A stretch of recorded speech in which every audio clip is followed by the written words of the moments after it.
दादी का चेहरा आप देखेंगे चंद्रमा के समान, बड़ा बड़ा, गोल गोल। तो बाबा ने ये भी अमृतसर की बात है बाय चांस।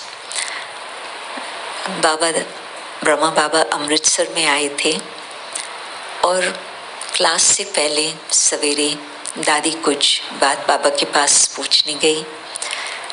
तो बाबा ने कहा कि अभी तो बाबा गरम गरम हलवा तैयार कर रहे हैं बच्चों के लिए, बुद्धि के लिए भोजन।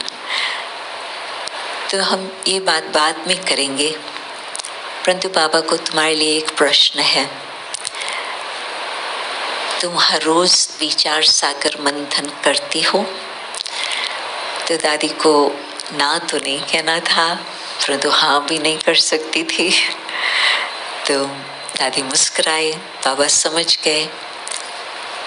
तो बाबा ने कहा, जितना तुम्हारा माथा बड़ा है इतना इस बर्तन को तुम सोने का बर्तन बना कर रखना और हर रोज विचार सागर मंथन करना।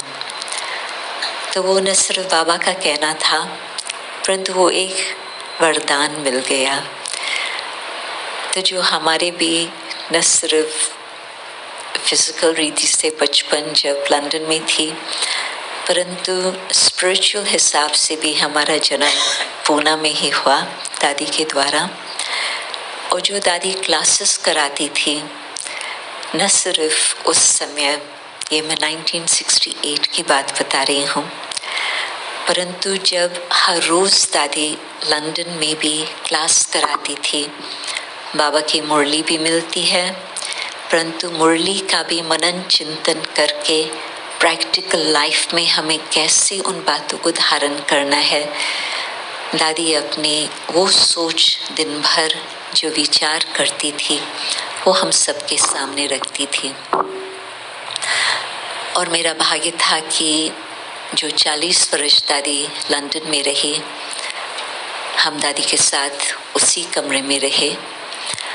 और सवेरे सवेरे मैं देखती थी कि अमृत वेले योग से पहले दादी एक तो लाइन, उस समय तो ज़्यादा पढ़ने का समय नहीं होता, वो बाद में होता, परंतु दादी मुरली उठा करके एक तो लाइन पढ़ती थी और फिर योग में आकर बैठती थी। और फिर क्लास का आदात वो तो आप दिनचर्या जानते ही हैं, परंतु दिन भर में मैं समझती दादी कम से कम 4 बारी तो मुरली पढ़ती ही थी।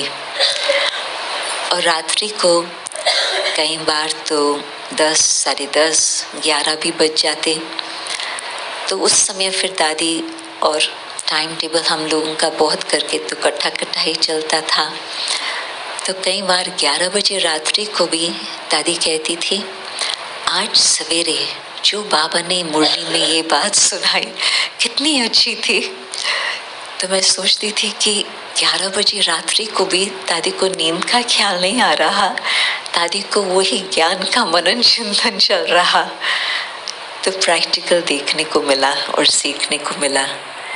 और वो तो आप दादी के जीवन को जानते हैं, उसकी सेवाओं को भी जानते हैं। तो परंतु आत्मा अपने आप का परिवर्तन किस तरह से करे, उसका आधार ज्ञान, और ज्ञान के आधार से अपनी श्रेष्ठ संकल्प, अपना विचार।